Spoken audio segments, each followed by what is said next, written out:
Some people say, reformers here say, put that man in jail. What does he think he is doing? I'm responding to the will of the people. De Niro is back. Oh my goodness. I am back with a video that I am genuinely excited for. This in front of me is an exclusive look at the very first phone from the company Razer. I don't even know how it ended up here, but I've heard a little bit about this and I knew as soon as I could get my hands on it, I wanted to, because this is a phone that features something that no other phone has right now. Also, it's the first foray into phones from a company famous for gaming equipment. And more specifically, at least my exposure has been to their gaming laptops, which I have loved. In here is the Razer phone, 64 gigabytes of internal storage. The battery is 4,000 milliamp hours. Now, you know I'm a battery junkie. 4,000 milliamp hours from now on. I set the standard. USB Type-C charging cable, USB-C audio adapter. It's got a quick charger in the box. You don't need to buy it extra. Wink, wink, nudge, nudge.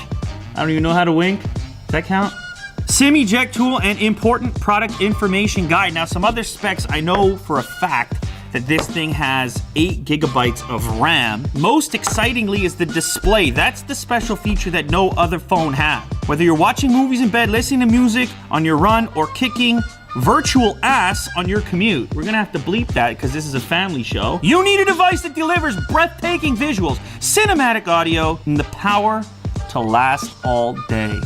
Ooh-wee! It has this aggressive, angular design to it. That is cold. That is cold aluminum. Razer logo on the back here. Dual 12 megapixel cameras at the top. I love a wide angle lens on a regular camera. I love it on a phone as well. Okay, so before I turn this on, I want to prep you with some exact specifications. This device is the first on the planet with a 120 hertz ultra motion display. It's also the world's first phone featuring Qualcomm Quick Charge 4.0 Plus, 8 gigabytes of DDR4 RAM, 64 gigabytes UFS of internal storage, and up to 2 terabytes max through micro SD. And all of that is powered up by a 4,000 milliamp hour battery. Okay, I'm gonna put this down for a moment and look at the other items in the box. Ooh, looks like we have some paperwork here, as well as what might be the world's coolest SIM eject tool ever. See that, Jack? The Razer branded SIM eject tool. A little quick start guide, and then also,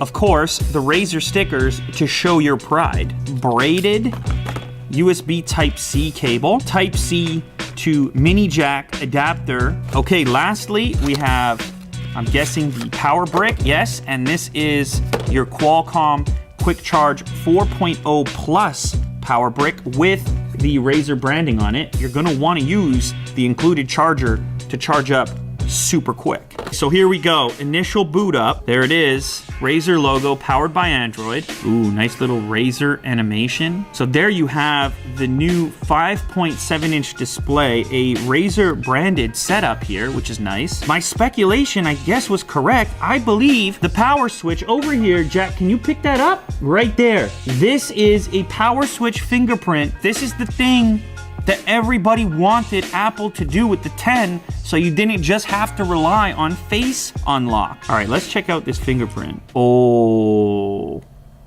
Are you guys hearing that sound effect right now?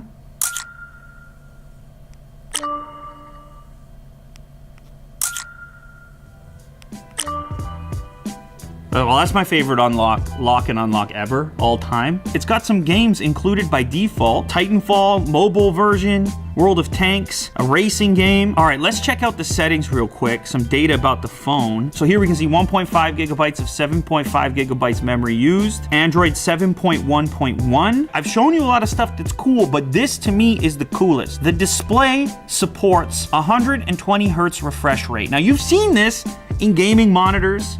You may have seen it in some tablets, but never in a phone. Now, interestingly, by default, the refresh rate is set to 90 hertz on the device, but it can go up to 120, so let's go ahead and do it. And what you went, oh my.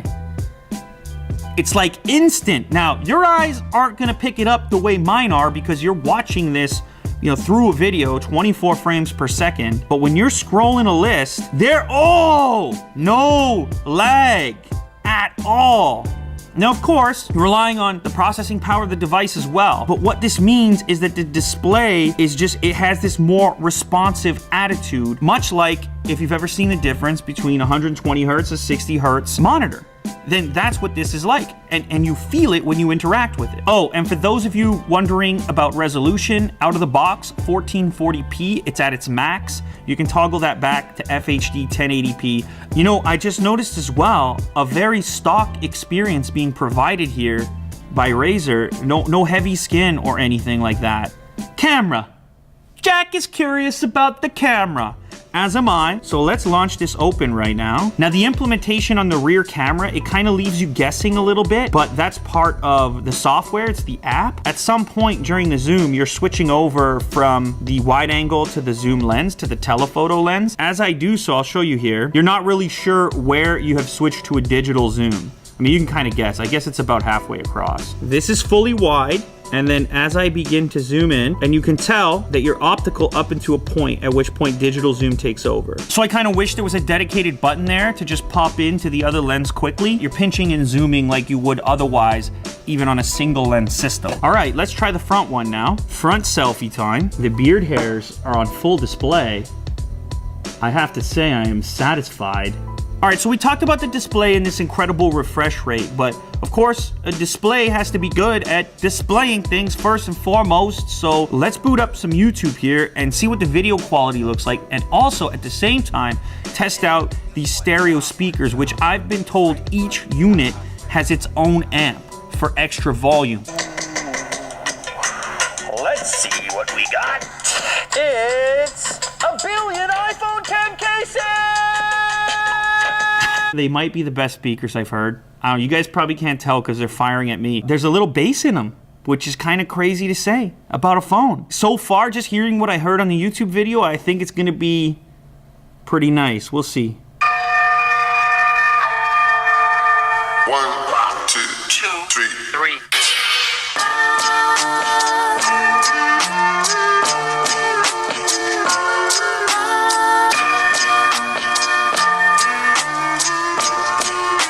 Well, it's the best speaker I've ever heard on a smartphone. That's it. You can tell there's been focus on the low end here because the phone, it kind of vibrates a little bit from the thickness. Everybody else needs to reevaluate. Not only are these speakers loud, but they're just thicker. There's an attention on the lower end, and they didn't over push them either to the point where it's like grinding and chewed up at the high end of the volume. What can I say, guys? I can't hide it. Like, I'm really into this phone. I just like the matte black, the masculine design. The idea of a fingerprint sensor in the power switch, that turns me on. The idea of loud speakers on a smartphone, that turns me on. The idea of the ultra fast refresh rate, that turns me on. I mean, there's just so much cool about this phone that I don't see in other phones. I think the real deal breaker is still gonna be the camera, and I'm gonna use it more extensively. Preliminary results look pretty good so far. But to be quite honest, I rarely will swap out my SIM card when a new phone arrives. This one is instant, it's instantaneous. My SIM card is gonna come out of my Pixel right now, and it's gonna go into this phone. For a company to put out their very first device and hit something like this with no history in the phone game, well done, bravo. That's all I gotta say about it.